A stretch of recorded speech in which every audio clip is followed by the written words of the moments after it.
네, 안녕하십니까. 이번 시간에는 학습 전략, 영역별 학습 전략 영상이라고 있는데 그러면서 여러분이 어휘도 했고 문부도 했고 논리도 했고 독해도 했잖아요.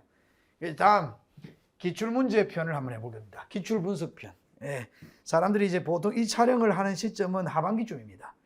하반기가 좀 되고 나면 우리 커리큘럼 상으로 되면 이제 301 끝나고 401쯤 할 때쯤 되면 다들 이제 실력이 조금 붙었다는 생각이 들어가지고 다들 기출 언제 해요? 기출 이런 얘기 많이 해요.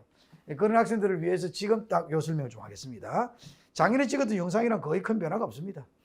자, 잘 들으세요. 기출 분석이랑 관련해서 하고 싶은 말이 있습니다. 포인트가 뭐냐?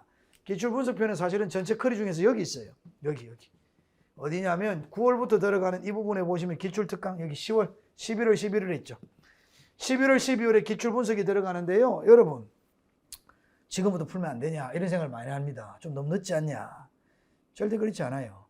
이 기출 분석과 관련해서 하고 싶은 핵심 단어 하나는 뭐냐면 핵심 문장은 절대로 미리 하지 마라. 그리고 절대 많이 하지 마라입니다. 예, 아이러니합니다. 기출 분석편을 가르치는데 할 말이 뭐냐면 기출 분석편 너무 빨리 하면 안 된다. 예요.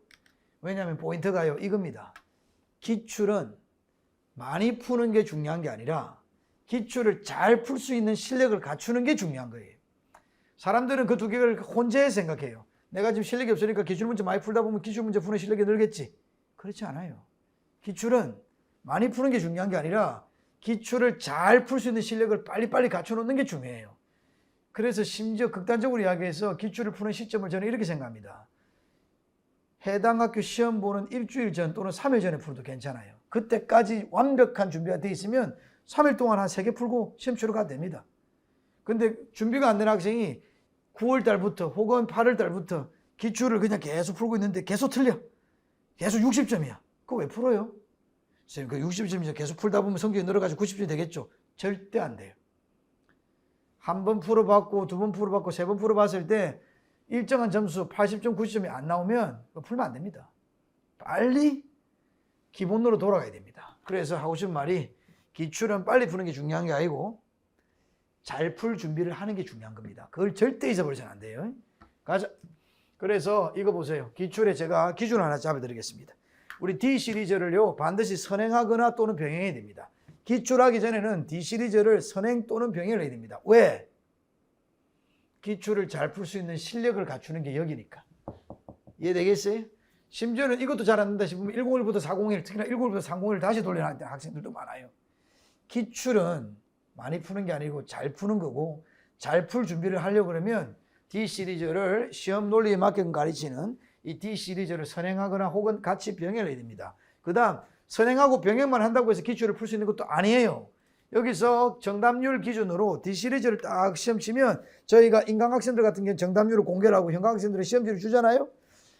자기가 정답률이 50% 넘는 문제를 3개 밑으로 틀려야 그래야 기출을 풀 자격이 있는 겁니다. 이거 잘 들어야 돼요. 정답률 50% 넘는 거는 대부분의 절반의 학생들이 맞추는 문제들이니까 충분히 일정한 수준의 그냥 적절한 수준의 문제겠죠. 근데 그거를 본인이 만약에 3개 이상 틀려요. 이 말은 우리 반에서 전체 통계를 봤을 때 30% 밖으로 튕겨 나가는 거거든요. 전체 통계 성적 순으로 30% 밖을 나갔는데 기출 공부를 한다? 그러니까 시간은 시간대로 쓰고 계속 안 될 짓을 하는 겁니다. 계속해서 70점 정도에서 머무르면서 계속 본인이 기출 풀고 앉아 있는 겁니다. 의미가 없어요. 진짜 의미가 없어요. D 시리즈를 선행하거나 병행하시길 바라고 50% D 시리즈 성적표를 봤을 때 50% 정답률 이상의 문제들이 있을 거 아닙니까? 50, 60, 70, 80, 90. 근데 50% 정답률이 50% 이상의 정답률이 되는 거에서 네가 3개 이상 틀리면 안 돼요. 50%, 60%, 70%, 80%, 90%, 100% 정도의 평이한 문제를 3개 이상 틀리면 그건 빨리 접어야 됩니다. 기출 같은 거 생각하지 말고 D 시리즈에 더 많은 신경을 써야 되고 이거를 또 3개 이하로 맞추려고 그러면 D 시리즈를 하면서도 그 문제를 신경 쓰면서 이전 과정을 복습해야 되는 거예요. 단어를 포함해서. 그러니까 절대로 기출, 오늘 아이러니한 이야기를 합니다. 기출 분석편을 이야기하는데 기출 분석편을 하면 안 되는 경우를 이야기하고 있어요. 이 기준을 잡기 바랍니다. 오케이. 그 다음 기출이라는 것은 총 이렇게 해요. 기출을 그러면 풀게 됐다. 내가 이제는 이 정도는 되는 것 같다. 그래서 난 좀 실력을 키우기 위해서 기출을 좀 하고 싶다. 그런 학생은 이렇게 하면 됩니다. 2단계가 있어요. 그냥 마구잡이로 하면 안 됩니다. 본인이 건국대학교나 숙명여대나 이런 데 갈 때 아니지만 지금 저는 소송한만 칠 건데요. 경찰대만 칠 건데요. 라고 해도 기출문제를 활용하는 방법은 있습니다. 먼저 이 학교들 순으로 문제를 푸세요. 건숙, 국, 외, 동, 홍. 왜냐? 이 학교들이 문제가 평이해요. 그래서 기출문제로 내가 이전에 배웠던 걸 연습하기에 참 좋은 문제들입니다. 평이하고 일반적이고 너무 무리수가 없는 문제들이에요. 그래서 이 학교들로 힘을 모으세요. 이 학교들. 힘을 딱딱딱 모아서 기출문제 푸는 방식에 대해서 익히고 난 다음에 그 다음에 좀 실력이 된다 이제 나 여기까지 왔다 싶으면 이거 다 볼 필요는 없더라도 이 학교 순서대로 조금 문제들의 난이도가 점점 올라가는 거라 보고 이 참 좋은 문제들이죠. 요거요. 그 다음에 서한 중경 순으로 문제를 풀면 좋습니다. 서한 중경 순이 제일 좋아요. 그 다음에 이화여대 7학생은 잘 들으세요. 이화여대 7학생들은 이화여대 걸로 풀도 되지만 요 서한 중경의 문제를 요즘에 경희대가 좀 쉬워져서 위로 올라갈 수도 있습니다만 이 내 학교의 문제를 이화여대에서 요구하는 100분의 시간 동안 푸세요. 그러면 그게 활용할 수 있습니다. 그 다음 성균관대는 별개입니다. 성균관대는요 난이도가 그렇게 높진 않아요. 성균관대를 굳이 하게 좀 외국어 대학교의 업그레이드 판 정도라고 생각하시면 됩니다. 성대는 맨 마지막에 내가 쫀쫀하게 공부를 다 한 다음에 성대의 기출을 활용하시면 좀 도움됩니다. 성대는요 굳이 미리 준비할 필요는 없습니다. 한 일주일 전에도 저는 충분하다고 생각합니다. 자, 이 정도 순으로 이렇게 활용하시면 좋습니다. 다시 한번 이야기할게요. 다시 D 시리즈를 병행하거나 선행하면서 하셔야 됩니다. 그리고 아무나 풀 수 없습니다. D 시리즈 기준으로 50% 이상의 정답률의 평이한 문제를 3개 미만으로 틀려야 기출을 풀 수 있는 자격이 있는 겁니다. 그 이전에는 절대 기출 풀면 안 됩니다. 이걸 통과했다 싶으면 이제 이 학교부터 푸세요. 건숙, 국, 외, 동홍이라고 써놓으세요. 그 다음에 여기요. 서한 중경이라고 하시면 됩니다. 그 다음에 이화여대는 요 문제를 활용하세요. 그리고 이 문제를 100분에 푸는 식으로 하시면 됩니다. 그 다음 성균관대는 별개니까 시험 치기 일주일 전에 해도 괜찮지 않나라고 저는 생각합니다. 별개거든요. 선생님 저는 성대 꼭 가고 싶어요. 그럼 미리 보세요. 그런데 미리 본다고 특별히 실력이 늘지는 않습니다. 성균관대학교는 아주 빼지게 문제를 내는 학교는 아닙니다. 평이하게. 성균관대 성적 잘 나왔다고 해서 본인이 잘못 생각해도 안 됩니다. 오, 나 되나 봐. 아니에요. 원래 성대는 다 자기가 잘 쳤다고 이야기해서 나와서 다 떨어지는 학교입니다. 그러려면 뭔가 엣지가 있어야 돼요. 남들보다 앞서 나가는 거. 그건 여기서 얻을 수 있어요. 어쨌든 이런 순서를 하시면 된다. 마지막으로 할 말이 있습니다. 그럼 기출문제 풀 때는 어떻게 되냐? 총 3단계가 있습니다. 총 3단계. 먼저 일단은 문제 시간대로 풉니다. 60분짜리면 60분에 탁 풉니다. 풀고 나서 그 다음에 해설을 딱 봅니다. 이러면 안 돼요. 그래서 다들 망하는 거예요. 60분의 시간을 딱 재고 푼 다음에 해설을 바로 보면 안 돼. 해설 강의를요. 이래요. 30분 동안 자체 분석을 합니다. 해설지 없이 합니다. 정답을 알려주세요. 그럼 제가 좀 더 효율적으로 공부할 것 같아요. 절대 안 해요. 본인이 양심껏 생각해 보면 이거 어떤 문제가 자기가 좀 어려운 문제다라는 걸 알아요. 그래서 그 문제를 더 집중적으로 파거나 아니면 쉽지만 내가 실수했을 것 같다는 생각이 드는 문제도 풀어야 됩니다.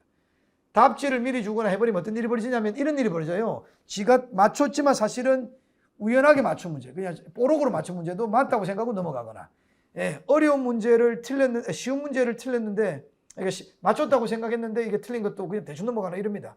다시 절대로 해설지 없이 30분 동안 양식껏 자체 분석을 차분하게 하세요. 60분짜리면 30분만 분석하면 됩니다. 실력이 두 번째 단계에서 진짜 늡니다. 본인한테 가장 솔직한 시간이거든요. 60분으로 시간 풀고 30분 정도로 절반의 시간으로 다시 분석한 다음에 그 다음에 해설 강의를 들어요. 해설 강의는 어떻게 듣냐면 1.5배속으로 빨리 들어도 돼요. 그리고 제가 해설 강의 할 때 이렇게 할 겁니다. 쉬운 문제를 천천히 설명하고 그렇게 안 합니다. 빨리 할 겁니다. 그리고 어려운 부분들, 학생들이 정답률 기준으로 봤을 때 한 40%에서 60% 사이에 있는 그런 문제들 위주로 많이 설명할 겁니다. 이거 꼭 맞춰 합격하는 그런 분위기로. 쉬운 걸 빨리 넘어가고. 그런 걸 보면서 제 해설 강의가 와 거저 먹네? 요즘 학생들이 날 먹이라고 그러던데 날로 먹네? 이렇게 하지 않습니다. 그 학생이 진짜 위험한 거예요. 시험이라는 게 n분의 1이 아니에요. 각 문제들마다 똑같은 시간을 배회하는 게 아니에요. 여기서 시간 아껴서 여기서 시간 넣고 이렇게 선택과 집중을 가르치는 게 바로 해설 강의일 겁니다. 그러니까 절대 날먹 아닙니다. 오해하지 마세요. 그러니까 그렇게 하려고 그러면 2단계를 잘 해와야 됩니다. 포인트가 뭐냐면 이거예요. 봐요. 2단계에서 모든 게 결정돼요. 가르쳐 보면서 느끼는데 학생들이 다 일정한 실력으로 다 허겁지겁 푸는데 정말 자기 찐 실력이 키워지는 그 힘을 숨겨서 자신의 잠재력이 점점 커지는 순간은 이 2번입니다. 답을 알려주지 않을 때 30분의 시간으로 바로 풀고 나서 60분을 바로 풀고 나서 그 30분의 시간에 본인이 알아요. 그 느낌을. 내가 어느 정도 수준이고 내가 뭘 모르고라는 걸 느껴요. 이때 점점 맺고 나가는 실력. 그런 게 차이면 좀 도움이 많이 됩니다. 2단계의 포인트를 두고 잘 한번 해보시기 바랍니다. 자, 저 이제 끝낼 거예요. 저 요약하고 끝낼 테니까 잘 들어보세요. 아이러니하게도 기출분석 해설편입니다. 그런데 학생들한테 하는 말이 기출분석 빨리 하면 안 됩니다. 기출문제는 빨리 하거나 많이 푸는 게 중요한 게 아니라 잘 풀 수 있는 실력을 갖추는 게 중요해요. 그래서 심지어 극단적으로 이야기하면 시험 치는 전전날에 시작해도 된다라고 생각해요. 그때까지 본인이 준비가 안 됐으면 풀면 안 되는 거니까. 그때까지 어쨌든 최고의 준비를 해놓으세요. 그 최고의 준비의 기준은 뭐냐? D시리즈에서 50% 정답률을 가지고 움직이는 게 제일 좋아요. 세 번째, 방금 이야기한 것처럼 2단계의 포인트를 두세요. 시험 문제를 60분에 열심히 푸는 게 중요한 게 아닙니다. 저희 D시리즈 때도 그렇습니다. 학생들이 모여가지고 시간에 딱 1시간 동안 문제를 풀고 20분 동안 쉬는 시간을 주는데 그때 놀러 다니는 학생들이 많아요. 물 먹으러 가고. 그게 아니에요. 그때 자기가 제일 진하게 공부를 할 수 있어요. 자기 틀린 거. 그러면 다음번 1회차 때는 망해도 2회차 때는 좀 나아져요. 그 2단계를 잘 기억하시고 해설 강의는 그냥 확인하는 단계에 불과하다. n분의 1이 아니라 선택과 집중으로 확실한 부분들, 맞춰야 되는 문제들의 이야기들을 할 거다. 그런 거 위주로 빨리 1.5배속 들으면 시간 그렇게 많이 안 걸립니다. 그래서 좀 실력을 빨리 갖추는 학생들은요, 아마 9월달, 10월달 끝나고 나면 11월달부터라도 하루에 2편씩 이렇게 할 겁니다. 자기가 이제 하려고 하는 그 순서대로 학교대로요. 그 돈 많이 되지요. 이런 식으로 진행하시면 되니까 저희 꼭 이 기준에 맞춰서 잘 공부하셔서 좋은 결과 나오길 바랍니다. 보통 이제 이 강의를 보게 되는 거는 이제 하반기니까 이제 다들 불안해하고 다들 전력 투기하겠죠. 시킨 대로라는 게 제일 좋습니다. 불안하면 자신을 돌아보고 더 실력을 쌓으려고 해야지 무조건 그냥 문제만 풀고 그냥 한다고 실력이 느는 게 아닙니다. 절대 잊지 마세요. 우리가 고등학교 때 학원을 덜 다녀서 떨어진 게 아니고 인강 수업을 덜 다녀서 떨어진 게 아닙니다. 제대로 자기 실력 없는 상태에서 마구잡이로 문제를 풀었기 때문에 떨어진 겁니다. 천천히 조급해하지 마시고 자기를 돌아보는 계기가 되면 됩니다. 자, 이 정도로 하는 걸로 하고 마무리하겠습니다. 하반기 잘 보내서 기출문제 잘 풀어서 좋은 결과 얻길 바랍니다. 바이바이.